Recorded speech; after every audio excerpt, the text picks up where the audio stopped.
it's a big release, which Mhm. is essentially what we would call an orgasm. And I mean, everything in our reality is symbolic. That's why when we learn more about tantric um, sexual energy and power, we realize that it all comes back to the way our reality works fundamentally. Mm. And so I'm interested in exploring those things and adding more to unity theory, maybe having different sections where my first volume is in the first section, and then we explore more concepts as more scientists begin to collaborate with me. I know I don't have all the answers, but what I do have is a clear path forward for the individual, and that's really important to me. And since my book has been published, I've been acknowledged by um, scientists at the PhD level. One of my close friends here in the Verde Valley is Dr. Victor Vernon Wolf, who wrote the book Holodynamics and teaches holodynamics, which is a way of viewing reality um, at the holographic level, meaning that every single part of the universe contains the whole universe within it. As Rumi, I believe, the poet said, Yeah, we are not a drop in the ocean, we are the ocean in a drop. yeah. And so uh, Dr. Wolf has read my book, and the first thing he said after he read it was, "Well, it's not a theory." And that's all he said at first. And it's like, okay, Doc, can you at least give me a little bit more than that? And he ended up writing a really beautiful review of my book that I'll be putting on my website soon. And essentially, he says that it's a roadmap towards living this full potential that we can all embody.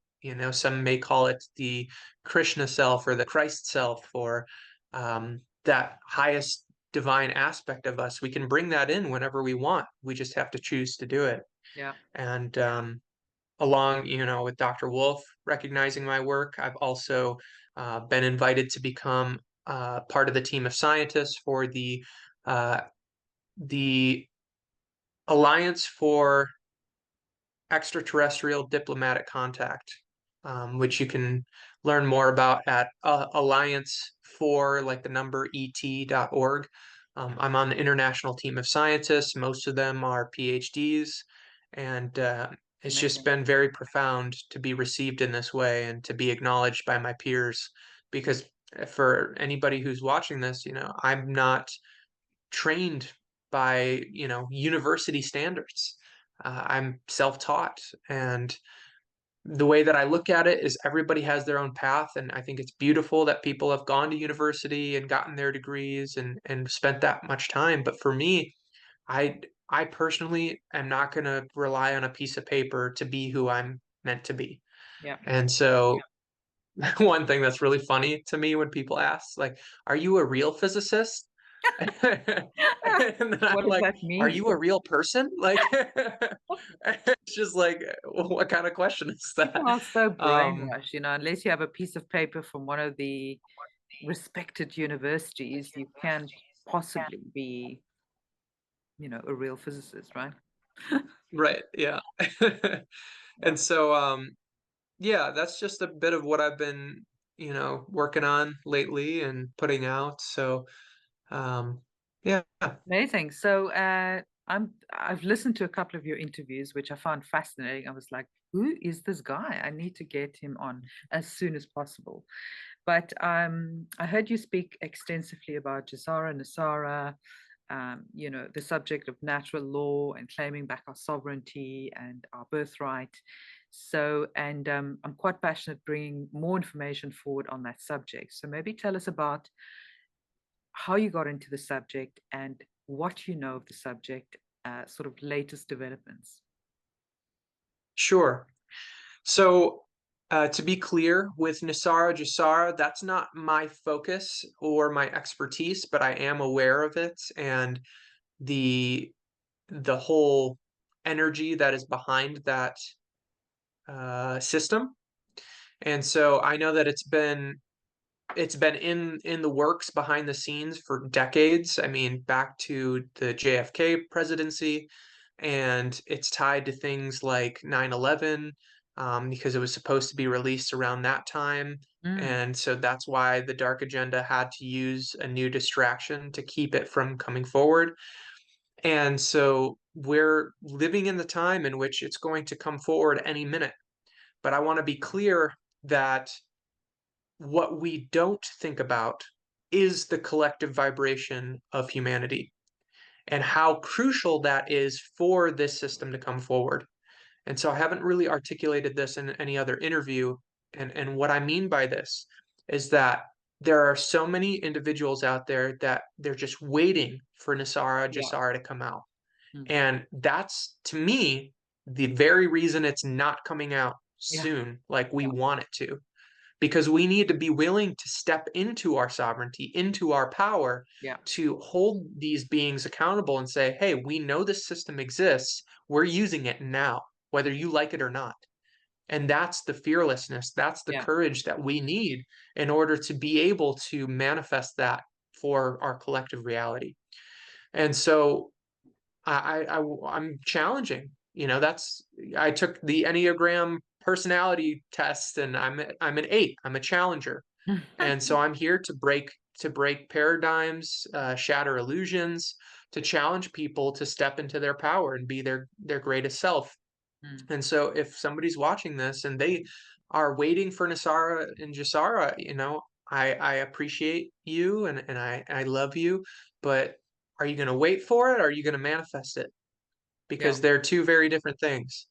And we have the capacity to tap into that power of creation, to speed things up in terms of linear time and Yeah. shift to that timeline in which Nisara and Jasara is already helping.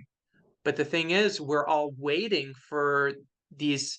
It all ties back to the savior concept. I was just gonna I say, it's the savior mentality. We're always waiting for somebody to come and save us, right? It's just Exactly. we are the ones And that we've been waiting for. right. And in my perspective, the a true savior wouldn't save people like from that old outdated hero mentality, let's say. Uh, a true savior would remind people that they are their own savior. Yeah. And thankfully, I'm surrounded by people like that here in Sedona. And so we're starting to live that. We really are. And that's why it's so important to bring awareness to that, because the more that we wait, the more that we are basically being victims. Yeah. And so that's an important thing to bring up regarding the Sara Jasara. Yeah. Sorry, I And just then want in to say regard, something. I think also they need to make sure that something like this is never going to happen again. And that basically Mhm, means that we truly need to understand this new financial system, the quantum financial system, which is based on very different principles. And we need to learn and we need to not only claim our sovereignty, but learn how to relate to other human beings and, um, yeah, not to live in lack and fear and survival of the fittest kind of mode, otherwise we're just going to mess this thing up. So that's why I mhm. think we have to go through this thing. And the more that we can educate people and help them understand what it will take and make the change now, not wait, as you say, but really make the change now and claim their sovereignty. I think the more that we're going to speed up this timeline that we want to see manifest. Absolutely. Absolutely. And what I explain in unity theory ties into this. So we're living in the collective reality of the illusion of the body that we feel that we need to survive. But this energy, this concept, this belief, it comes from the reptilian DNA that's within our physical bodies. Yeah, And as many of your viewers probably already know, humanity is a genetic amalgamation of so many star nations, so yeah, many extraterrestrial species coming together in this attempt to create a extremely powerful divine being, including the physical body. And so there's a part of our brain that we literally call the lizard brain. And that's where we feel that fear, that fight or flight response that is regarded in survival. And so that is an illusion because what unity theory explains is that the only way that time could work the way it does is if all of these moments are eternal. So yes, it really seems like when we're passing through all these infinite eternal moments that create the movie that we're watching basically, um, it seems like our body's getting old and then it's dying, but all of those moments in which it exists still are happening. It's just our awareness is moving away from them. And so when we realize that we're part of the universe that is infinite, then what is a fraction of infinite? It's also infinite.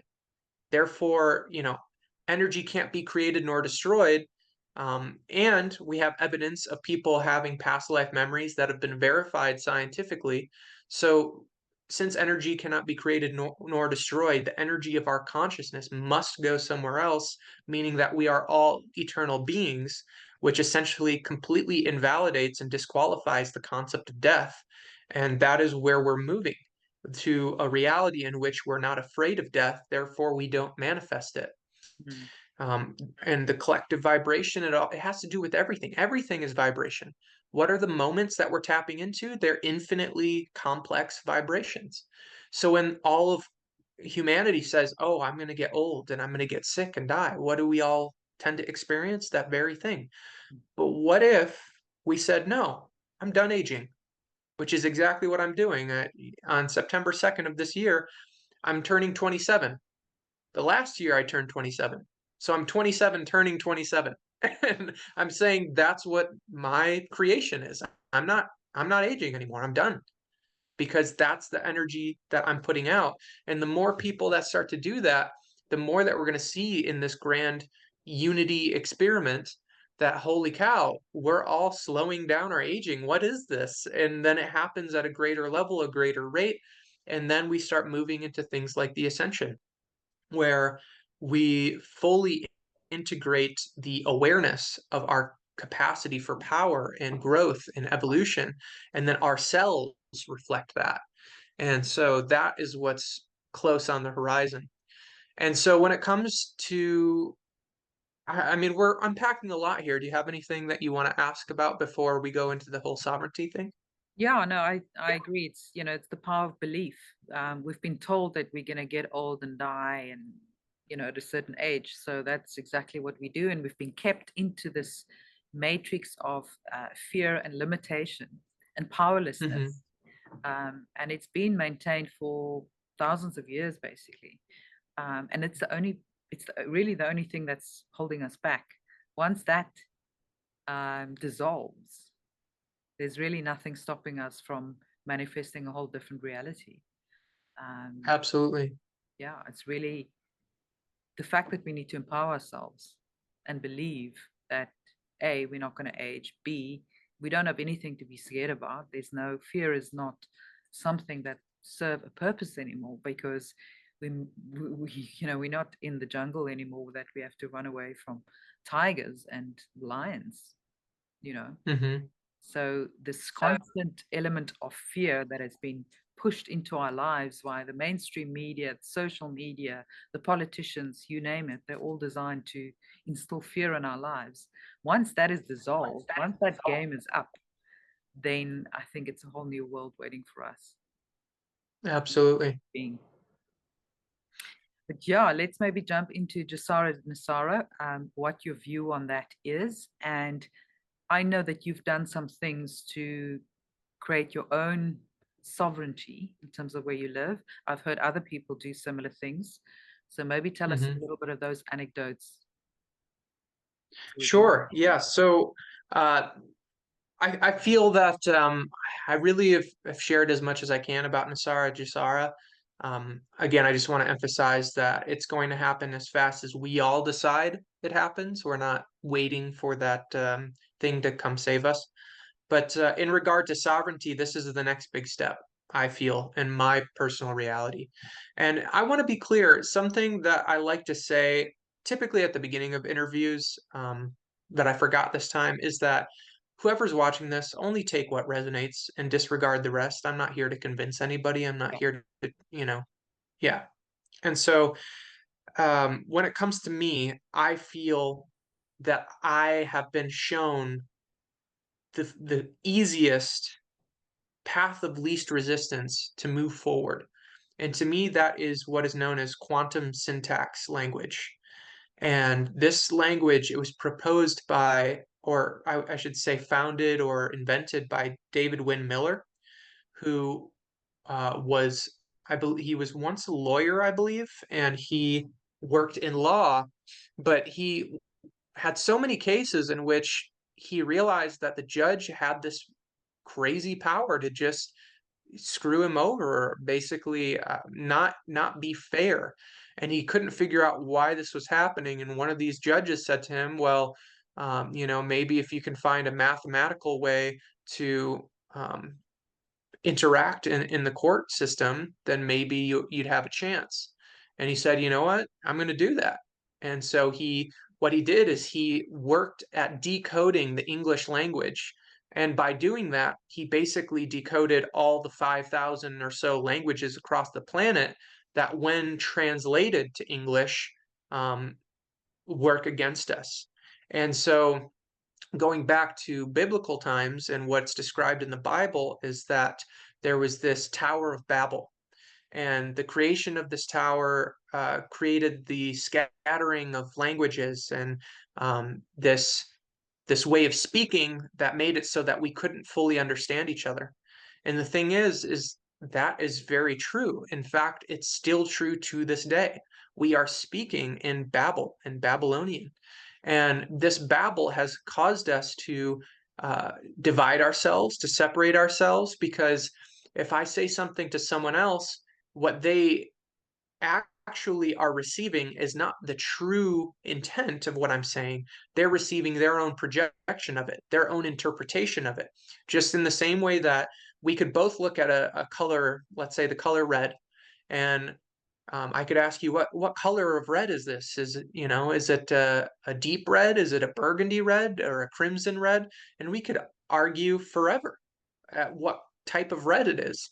And that's the way that the legal system and the law has been constructed, very specifically, not just in the Western world, but across the entire planet.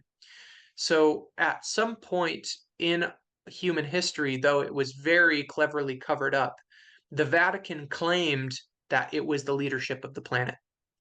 And so this ties back to Catholicism and uh, the idea that the Pope is the basically the one that rules the world.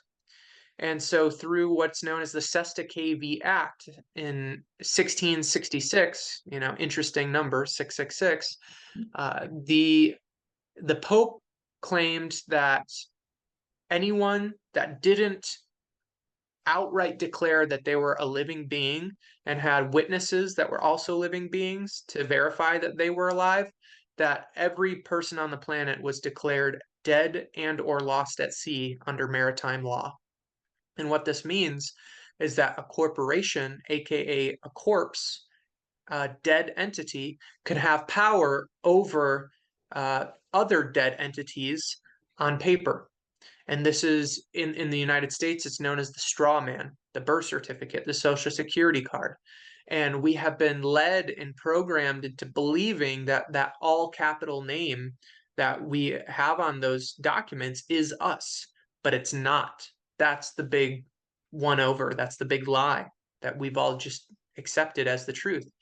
And when we stop identifying with that name and we go through a process that fulfills what the Sesta KV Act claims, then we are no longer a part of what is known as the Sesta KV Trust. And so when we do that, what we do, and the way that I did it was through a process called the Live Life Claim.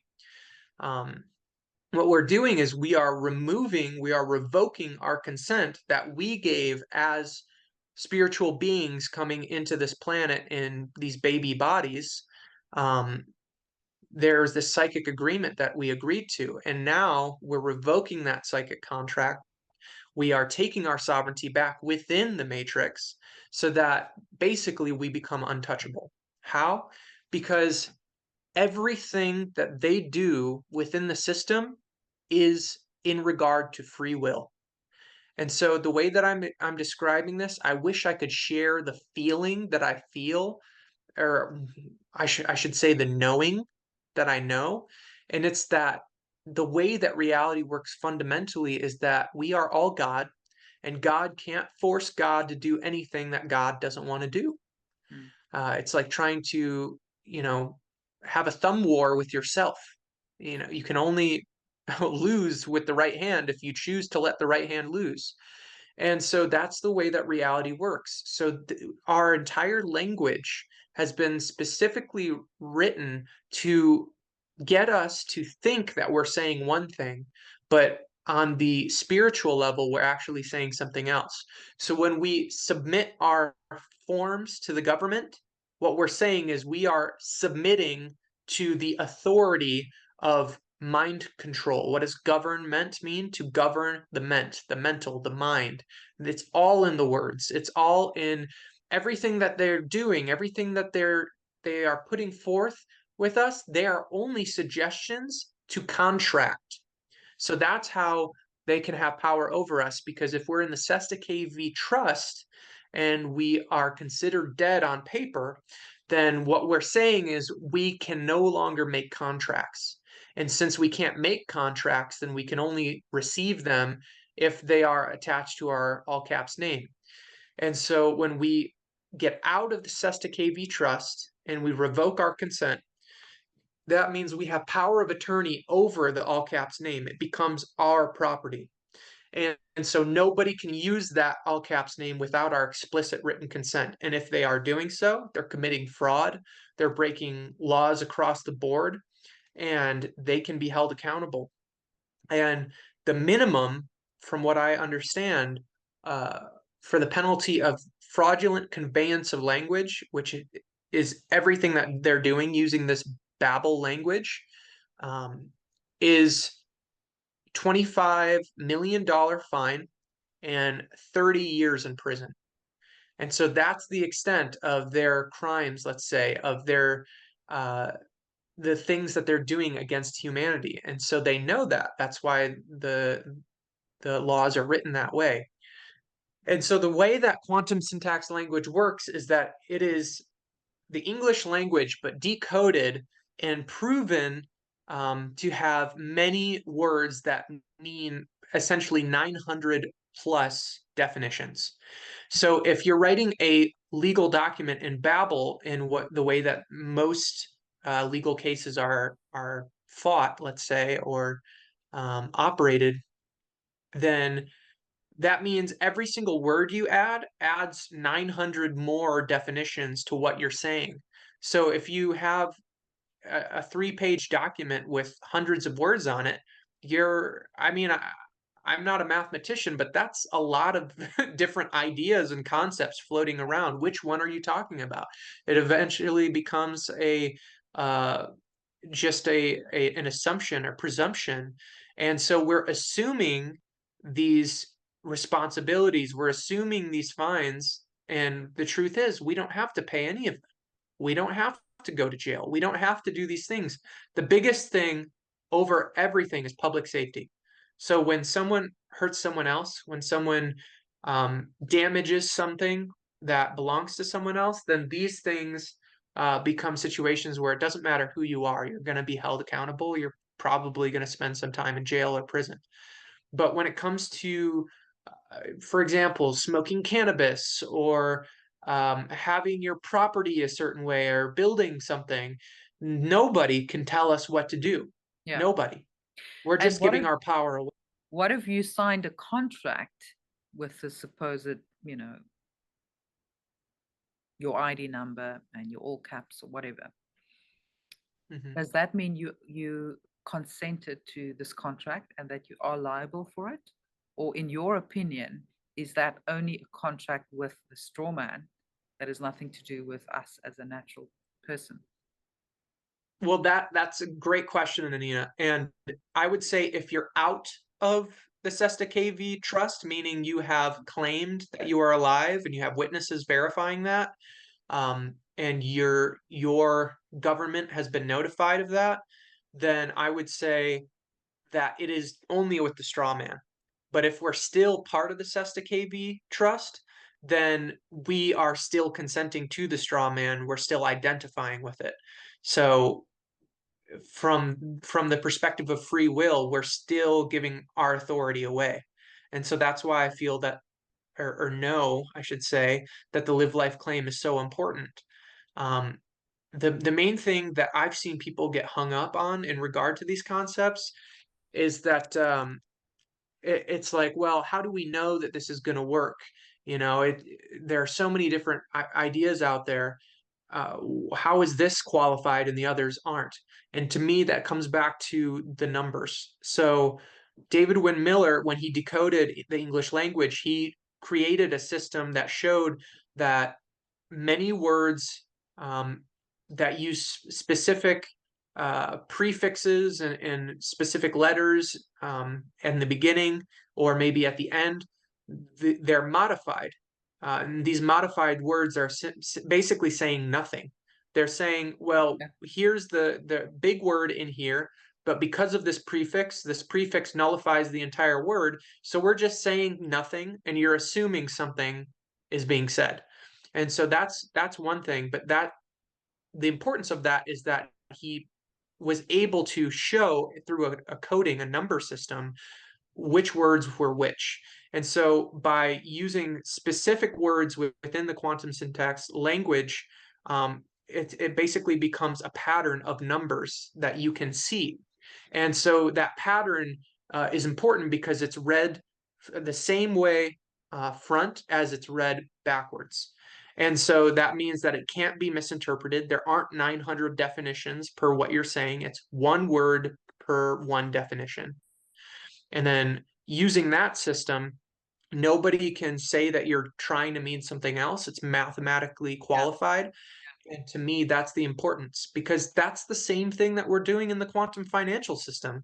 With blockchain technology, we're making it so it's mathematically verified that nobody can just print random money and do whatever the heck they want.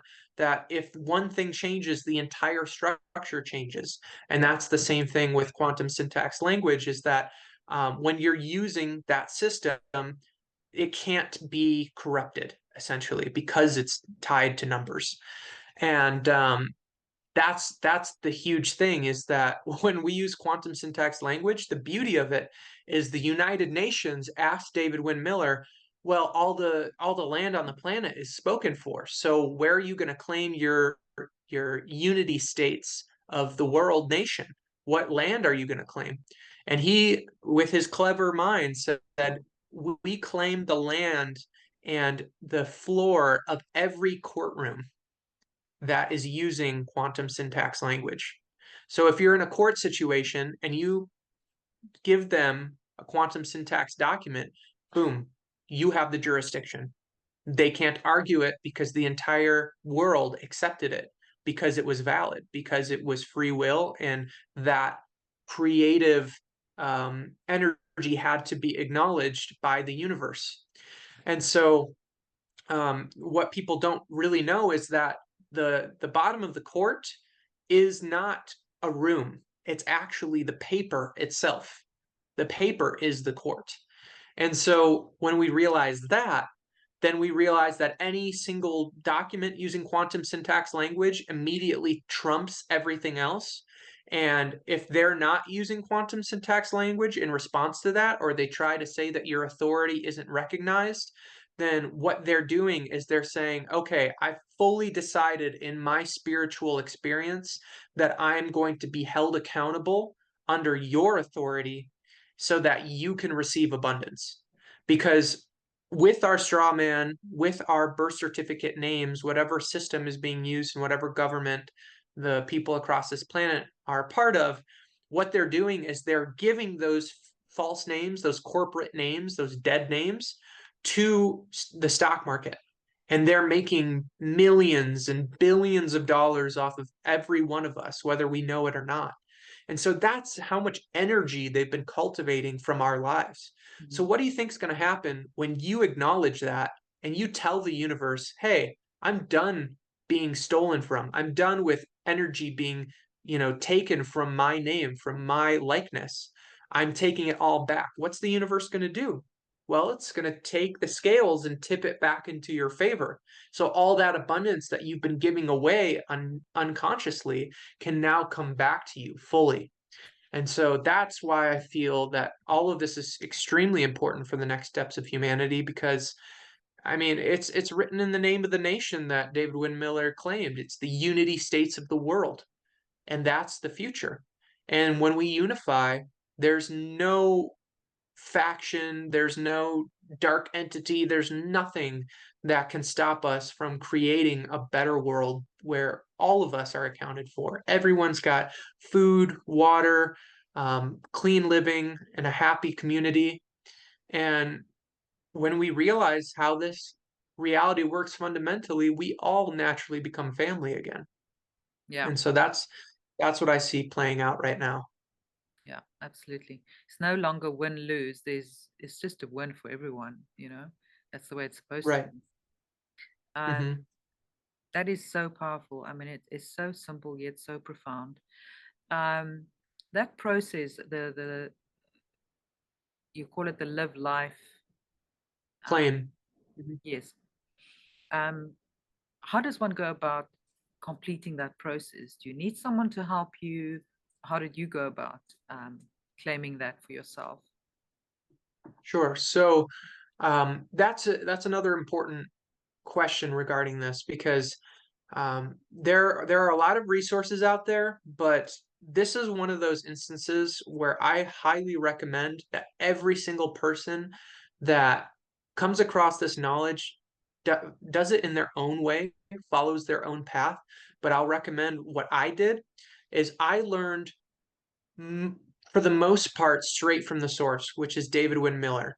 Right now in this now moment, he's considered deceased. I don't know if that's to protect him or if he really has passed away. There's really no way to verify that. But in his absence in this world arena, some interesting uh, allegations have popped up and one of them's from someone, I believe his name is Russell J. Gold, who used to work with David Windmiller.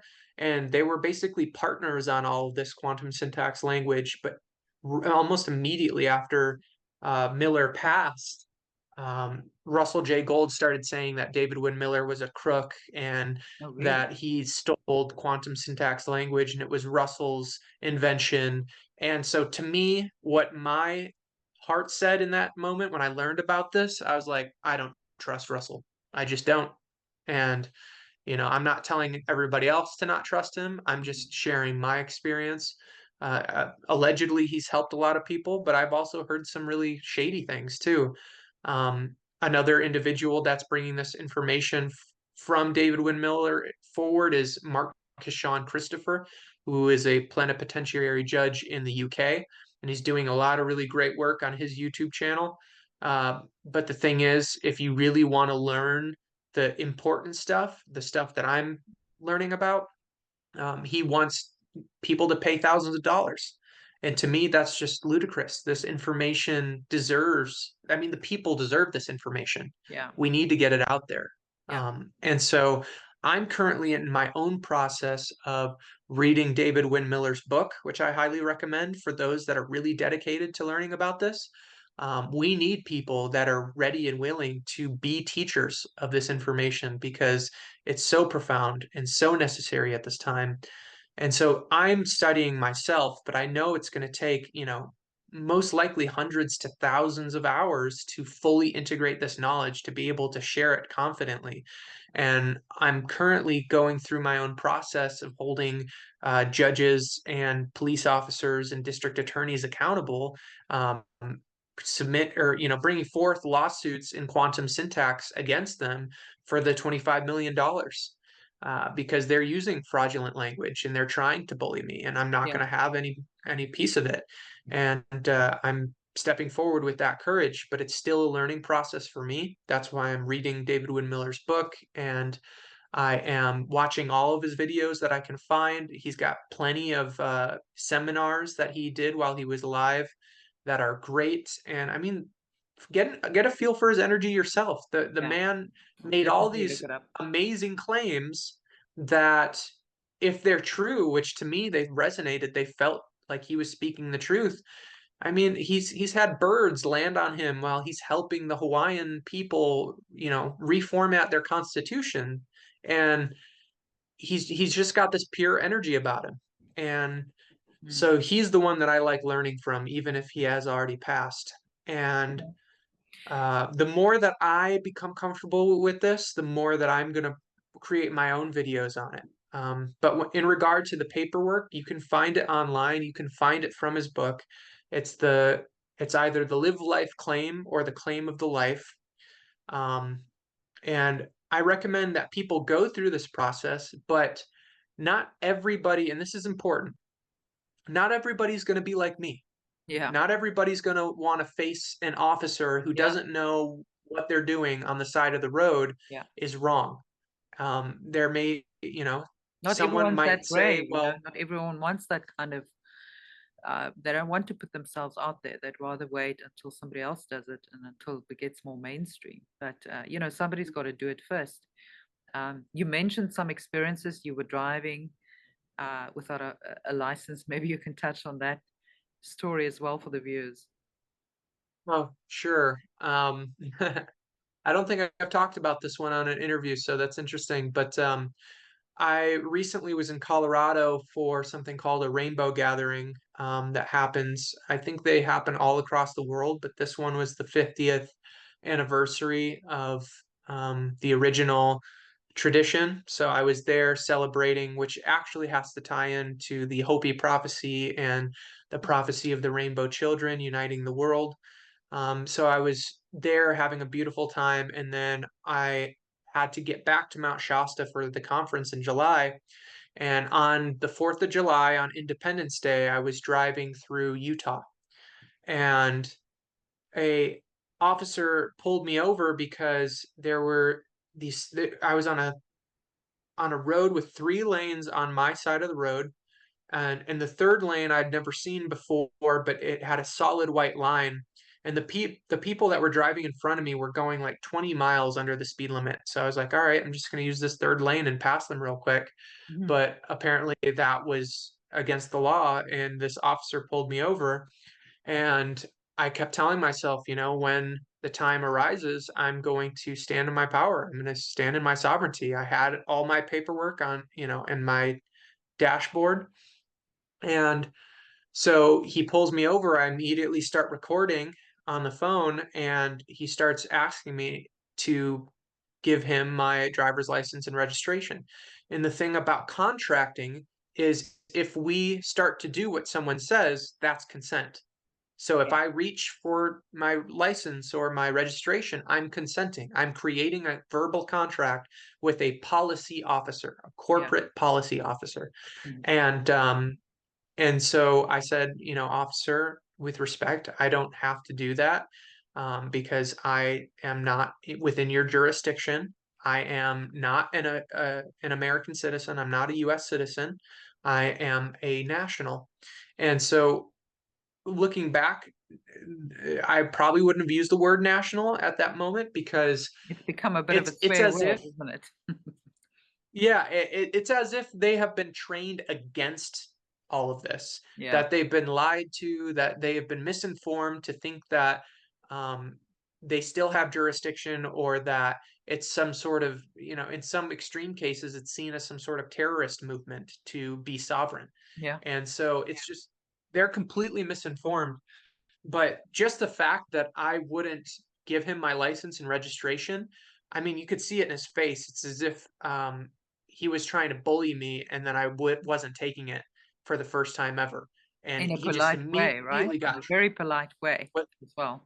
Yeah, and he immediately gets triggered, and he takes his collapsible baton and he whips it out. He's like, "Are you resisting arrest?" or something like that, something crazy. Are you resisting my authority?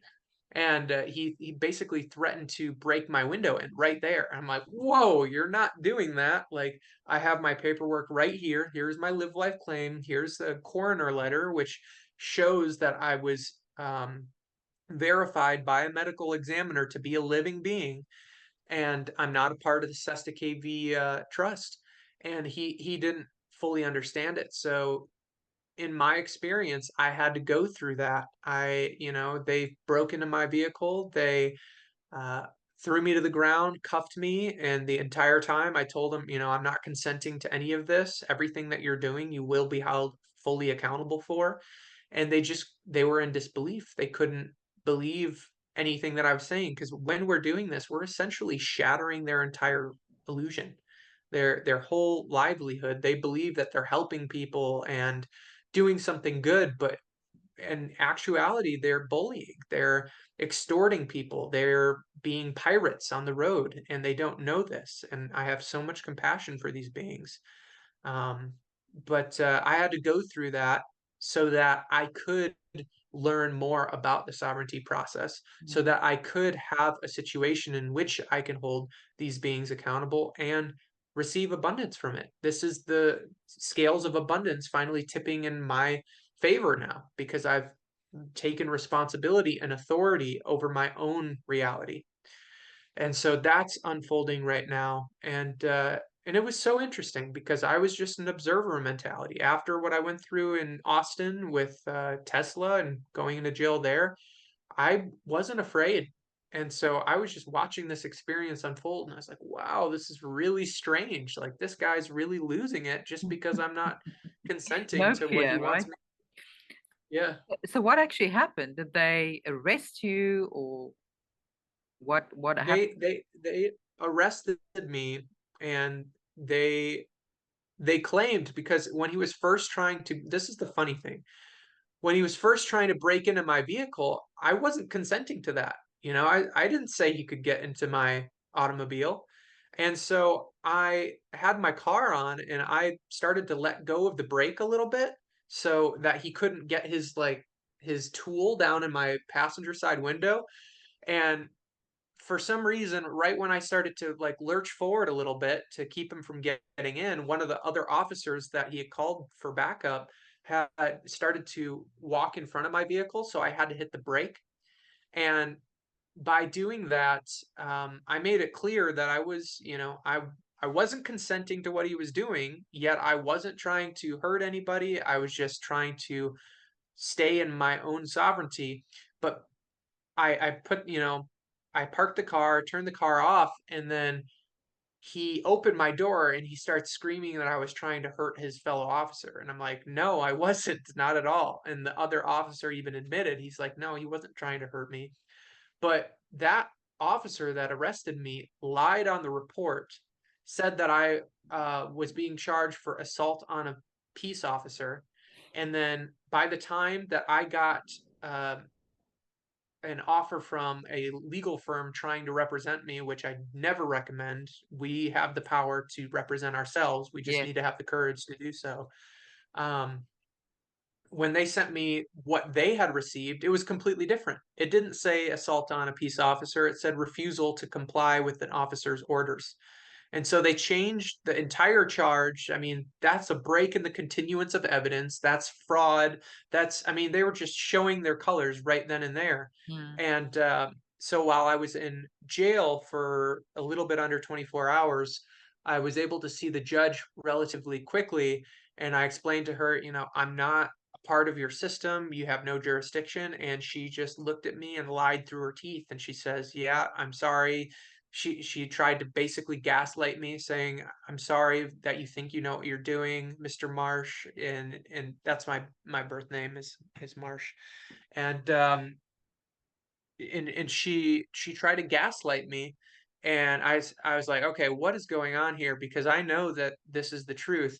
And so after having one phone call with one of my friends who helped me through this process, um, we both agreed that I should just pay the bail and get out of there, and the universe will help take care of it. And so that's what I did. I had to pay 2 grand to bail myself out, and from that point forward, I didn't recognize their authority one bit.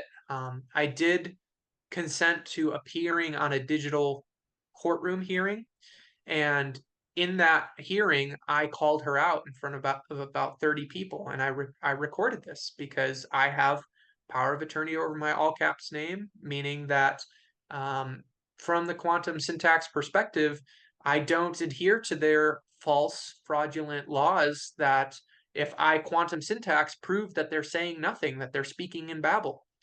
And so to protect myself, I recorded it. And after confronting that judge saying, I know you're lying. I'm calling you out right now that what you're doing is breaking the law. She was holding on to paperwork and she was shaking like this as she's talking to me. And I'm like, it's evidence right there. That's evidence enough. And and so I got her, committing fraud and breaking the law. And I know that it's only a matter of linear time before I fully go through this process and take back that energy that was wrongfully taken from me. And so, from the reality perspective, the only reason I went through that was because it helped me to transmute energy that I was carrying. One, and two, it was something that I agreed upon on the soul level to be able to receive my abundance back, to manifest the I'm putting the greatest light on timeline real for quick. myself. Please carry on. It's getting dark. I'm putting the light on. Carry on. Oh, okay. Yeah, and so right now, in this now moments, I am receiving that abundance through the process of holding them accountable. And I am putting together and sending a quantum syntax document that they can't argue because it's mathematically verified. And that's essentially it. As David Wynn Miller explained in many of his videos, he has won thousands of cases Oh, by really? landslide victory because all it is math. Hmm. You can mathematically prove someone committed fraud, they mathematically lose immediately, and that's an 100% win rate. Yeah. Because everything that they're using is made in babble, it's written in false language, Yeah. I mean, what he would call fiction. the legal language, I mean, never mind English. When you read a legal document, for example, if you sign a document with a bank, it's like a 50-page document of small print that just says nothing and everything all at once. So even the legalese Right. is even more complex than just normal English. So it's Yeah. designed like that on purpose to confuse us, to take the power away from us. Mhm. Yeah, and that brings me to another more philosophical point is in regard to our own life and our own relationships with our friends and family and the people in our community. If somebody says something to us and it's triggering for us, it's not because of what they said. It's because of the way we chose to perceive it, the way we chose to color those words. And so when we realize that the words of others have no power over us unless we imbue them with the power of our own belief. And when we take back the authority in that way, then nobody can offend us, nobody can rob us of our peace. And yeah, life becomes a lot more And beautiful. nobody can put fear in your mind, right? I mean, that's the big one Right. because that's Hmm. what they love to do, especially with the legal system, with with police force. They're designed to put Hmm. us in fear immediately. Um, yeah, that's quite incredible. So I guess they always talk about case studies in law. So with this particular subject, it's just a case of a few people challenging this and out there in the system and creating a precedent that other people have proven that this is lawful, because there's also a difference between law and legal. um, Exactly. and the more people start standing up for their rights, the more this will be accepted, in more and more courtrooms, and more and more Hmm. people will know about it. It's just lifting the veil. And Yep. unfortunately, some people have to lead and be the way showers. But that's unfortunately what needs to be done. And I think we need to do it. We can't just sit back and wait for somebody else to make the first move. So I, for one, am game. I'm game on. Hmm. Well, I'm so thankful to uh, reach out to your audience and for the exposure and to get to know you more, Anina. And honestly, Mm, you're doing great work. So keep it up because you're very inspiring to not just the people that watch your videos, but to me as well. So thank mm. you. Thank you, Isaac. You're the same. I mean, you are just such an inspiration. You're doing amazing work, and you're so young still. So I cannot imagine how far you will take this. It's going to be magnificent. I can really, really see Thank that. you. Maybe at some point, who knows, we can work on some sort of webinar for people, where they can Yeah, participate, they can ask questions. It can be kind of an interactive process once you've also sort of dived down the rabbit hole a little bit more, like I will be. Because there are webinars out there, but I find it a little bit not really conclusive enough. hmm So many aspects of it, and it's such a complex topic. Um, but I think it's very, very necessary to start diving into this. So we'll continue the conversation on that. So absolutely. what is next for you in conclusion? What is next for you, and what would you like to share with the viewers? The next thing for me is breaking through to mainstream society. Right now, I'm just starting to get recognized for what I'm here to bring to the table in spiritual communities and UFO communities. But the thing is, I can't find any valid way of arguing against the science that I'm bringing forth. So the greatest thing that I can do for the people is to share this with the world on a more global level. And then when this hits mainstream in linear time, it's going to be huge. That's when we're going to see huge shifts because the raising of awareness that we get from implementing these universal truths is profound. And the shift on the collective vibration of mankind at that level, we're going to see things that we would call science fiction. We'll see people being able to walk through walls and do things that we thought were unimaginable. But now is the time for that to happen. And so, really, it's just exposure. It's people talking about this, learning more about it, and knowing that this is science that is both ancient, yet nobody in our current known history has brought forth. And that can be a difficult thing for me to say because I don't really want to be the guy that says, "Oh, I did this thing and nobody else can do it." To me, that's more egoic, but it is the truth. And I want people to know that it's not only the first thing to explain how reality works, but it's also the first thing to explain what dark matter, dark energy, and gravity are, and how they're actually much more simple than we've been led to believe. And in doing so, that I would say that adds so much to the credibility of these universal truths that I'm sharing in the book that people can't really turn a blind eye to it. It gets down to the point where if they read this book and they don't believe what's or what I'm proposing in the book, essentially they're choosing to believe in the illusion.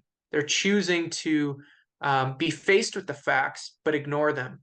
And so that to me is the greatest thing that we can do for our species right now is give them that choice. Are you going to take the blue pill or the red pill? In the Matrix. And to me, my book is the red pill. I've been saying that since the beginning. And there's a lot of information out there that's very beautiful and can help us awaken. We can go down the rabbit hole and learn more and more about reality. But for something to just lay it out and be like, this is how it works, because if it didn't work this way, then it wouldn't work at all. That's to me very important to bring to mainstream society Yeah, because all these kids right now, these kids deserve this knowledge.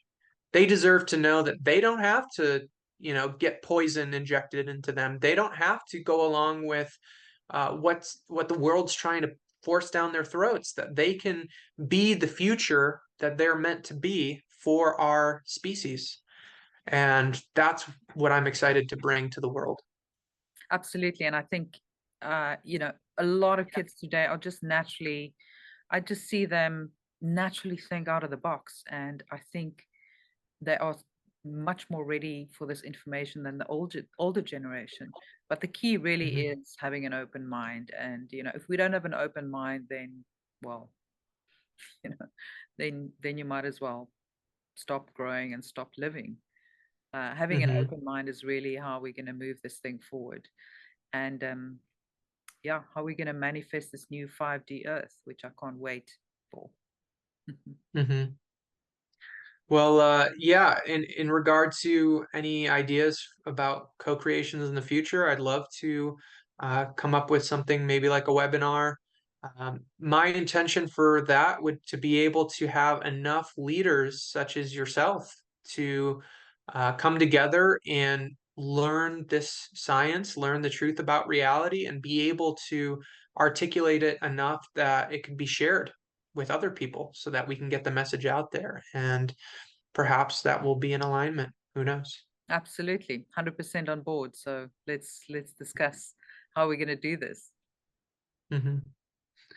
Well, thank you so much, Anina, for having me. It's been such an honor to connect with you and learn more about you and your work. And thank you to everyone watching.